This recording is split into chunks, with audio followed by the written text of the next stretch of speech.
Salve, salve, nação rubro-negra, muito bom dia, sejam todos muito bem-vindos ao canal Marquinhos Fla Assunção. Nós estamos chegando agora na manhã dessa quinta-feira para trazer as últimas informações e as principais notícias do rubro-negro mais querido do Brasil e do mundo, o Clube de Regatas do Flamengo. Inicialmente, como sempre eu faço, eu queria pedir a você que ainda não é inscrito no canal, que você fizesse a sua inscrição, pois ela é muito importante para o crescimento do trabalho, que também você deixasse o like, porque o like mostra para a plataforma que você gosta dos conteúdos e que você também compartilhasse esses mesmos conteúdos nas suas redes sociais para que mais rubro-negros possam estar se juntando aqui conosco. E por fim, que você ative o sininho das notificações para que o YouTube possa notificá-los de tudo que estiver acontecendo de novidade aqui no nosso canal. Dito isso, vamos às notícias do Flamengo, porque o Flamengo está de férias, mas não para não, meu amigo. Eita time para ter notícia, eita time para ter o nome doce. Com o elenco rubro-negro de férias, a diretoria segue planejando e tentando implementar as contratações pontuais que o time precisa. Assim como também conseguir fazer as renovações de contrato para a formação e definição do elenco que se apresenta no dia 8 de janeiro no CT Ninho do Urubu. Negociações com Léo Ortiz e Dela Cruz seguem gerando otimismo de que teremos um final feliz. A diretoria trabalha para apresentar os dois reforços antes do Natal e que os mesmos estejam na apresentação do dia 8 de janeiro. O Flamengo está criando todo o cenário para que possa ir lá no River Plate e depositar a multa rescisória. Com o Bragantino, uma pequena divergência quanto ao valor, mas que não vai ser entrave para sacramentar o negócio. Paralelo aos reforços que estão sendo buscados, a diretoria planeja também o mês de janeiro, já que teremos pré-temporada do Brasil e também nos Estados Unidos, combinado com as disputas do Campeonato Carioca, que se inicia no dia 17 de janeiro, o Flamengo estreando contra o Audax. Bom, meus amigos, definidas já estão duas partidas que o Flamengo fará na região norte do país, mais precisamente na capital do Amazonas, Manaus, dia 17 contra o Audax, na estreia do Campeonato Carioca, e em Belém, capital do estado do Pará, no dia 31 de janeiro contra o Sampaio Corrêa do Rio, jogos da primeira e da quinta rodada do Campeonato Brasileiro. Alô, torcida rubro-negra do Nordeste, principalmente a torcida rubro-negra de João Pessoa e de Natal. Por que eu vou falar isso? Porque os jogos do Flamengo no Carioca das rodadas, segunda rodada contra Nova Iguaçu, no dia 20 ou 21 de janeiro, da terceira rodada contra o Volta Redonda, 23 ou 24 de janeiro, e da quarta rodada contra a Portuguesa, 27 e 28 de janeiro, dois desses jogos, os dois primeiros contra Nova Iguaçu e Volta Redonda, tem chance dos dois serem disputados, jogados nessas cidades que são as favoritas para receber esses dois jogos, João Pessoa e Natal. Ainda não está certo, mas provavelmente o Flamengo está tentando agilizar, até porque não vai ter o Maracanã em janeiro. Importante ressaltar que o time sub-20 do Flamengo representará o rubro-negro da segunda até a quarta rodada do campeonato, né? Enquanto o elenco profissional faz a pré-temporada nos Estados Unidos. Então o sub-20 vai substituir a equipe profissional. O Flamengo usará a pré-temporada dos Estados Unidos para recuperar o gramado no Maracanã.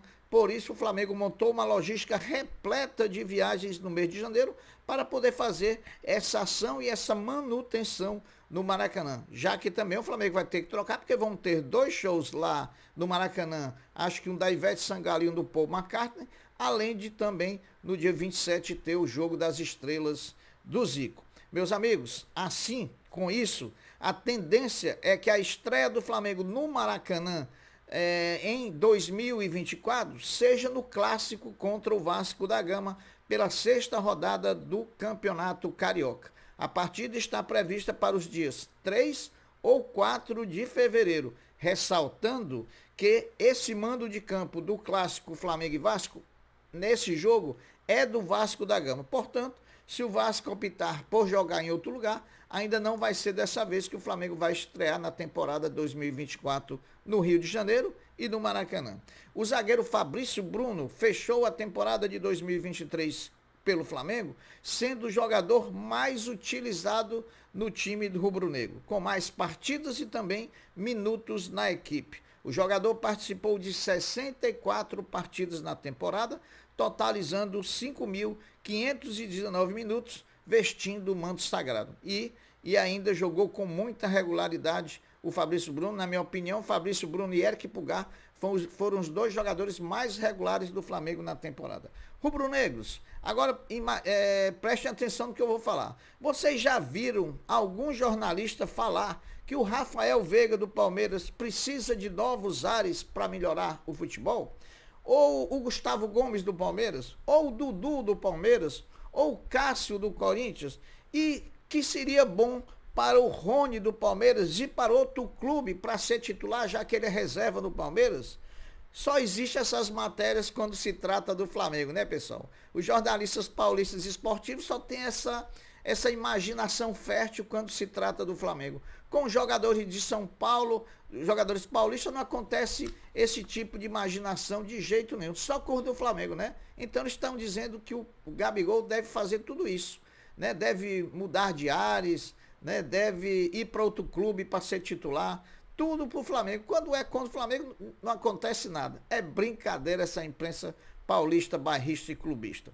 Hoje é dia de semifinal na Copinha Feminina. Flamengo enfrenta o São Paulo às 15 horas no estádio da Rua Javari, o estádio dos Juventus. O vencedor disputa a final da competição no próximo domingo no estádio do Canindé, quando enfrentará o Botafogo, que eliminou ontem o Internacional de Porto Alegre na cobrança de pênaltis, né? Então, hoje às 15 horas tem Flamengo e São Paulo na Copinha Feminina. Ontem, quarta-feira, dia 13 de dezembro, completou 42 anos da conquista do maior título da história do Flamengo, o título do Mundial Interclubes, ganho lá no Japão, quando dá vitória por 3-0 sobre o Liverpool. Título esse que eternizou uma escalação que está na boca de todo rubro-negro. Eis os campeões do mundo de 81. Raul, Leandro, Marinho, Moser e Júnior, Andrade, Adílio e Zico, Tita, Nunes e Lico. Esse é um time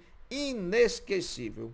Pelo segundo ano consecutivo, o Flamengo domina o balanço de público e renda na temporada no Brasil. Apesar de não ter conquistado nenhum título, o rubro-negro colocou ao longo dessa temporada quase 2 milhões de pagantes em seus 37 jogos como mandante na temporada e terminou como protagonista nos rankings de arquibancada e de bilheteria no Brasil na atual temporada. Esse Mengão não tem jeito não, e essa torcida jamais pode ser chamada de torcida. Vai ter que ser chamada sempre de uma nação. Esclarecimento aqui, pessoal. No vídeo de ontem, das informações que eu trago do Flamengo, eu disponibilizei aqui no YouTube, eu trouxe a informação de que os jogos do basquete do Flamengo na Champions League de basquete teria a transmissão apenas no canal de YouTube da FIBA. E essa era uma informação correta que eu trouxe. Até porque, só que no final da tarde de ontem, o Flamengo conseguiu, junto à FIBA, a exclusividade da transmissão pela Flá TV dos 6 jogos do Flamengo na primeira fase da competição. Nessa fase do Rio, depois na fase de Montevidéu e depois na fase de Buenos Aires. Todos eles vão ter transmissão da Flá TV de forma exclusiva.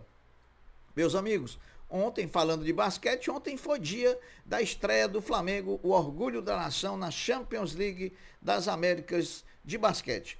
A partida aconteceu no Maracanãzinho contra o Hebraica Maccabi do Uruguai e o Flamengo venceu por 92-87 num jogo difícil, num jogo muito disputado que só terminou na prorrogação. O rubro-negro volta a jogar na próxima sexta-feira, às 21h10, no Maracanãzinho também, contra o Boca Juniors da Argentina. Vai ser um jogaço porque esse time do Boca é bom.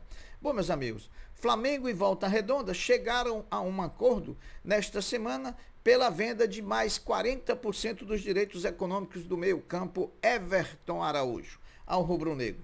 A opção de compra foi exercida nesta semana, mantendo a proporção acordada de 70% para o Flamengo, 30% para o jogador. A negociação girou em torno de R$ 800 mil, ficando 560 mil com o Volta Redonda e 240 mil com o jogador Everton Araújo. Meus amigos, Flamengo e Everton Ribeiro intensificaram as conversas por renovação de contrato na reta final do ano. Depois da divergência nos pedidos iniciais, o rubro-negro enviou uma proposta para o staff para estender o vínculo contratual do atleta Everton Ribeiro por mais uma temporada. E agora aguarda a resposta por parte do staff do jogador.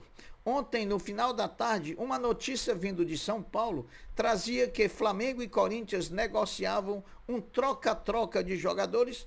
Viria Fausto Vera para o Flamengo e iria Thiago Maia e Mateuzinho para o Corinthians. Porém, à noite, o jornalista Vene Casagrande trouxe a informação de que ele, apurando lá junto às fontes dele do Flamengo, não existe nenhuma negociação envolvendo a troca de jogadores entre Flamengo e Corinthians, entre Fausto Vera, Thiago Maia e Mateuzinho. Então vamos ver aí no final quem é que acerta. Agora um esclarecimento, né, meus amigos? Sabendo que a torcida do Flamengo ficou um pouco decepcionada com a aprovação do orçamento para 2024, até porque ele trouxe a previsão de apenas 30 milhões de euros como valor previsto para investimento em jogadores, a torcida não gostou muito não. Agora a informação, se o Flamengo conseguir fechar tanto a contratação de De La Cruz, que deve ser feita de forma à vista, e de Léo Ortiz, uma parte à vista e outras de parcelada,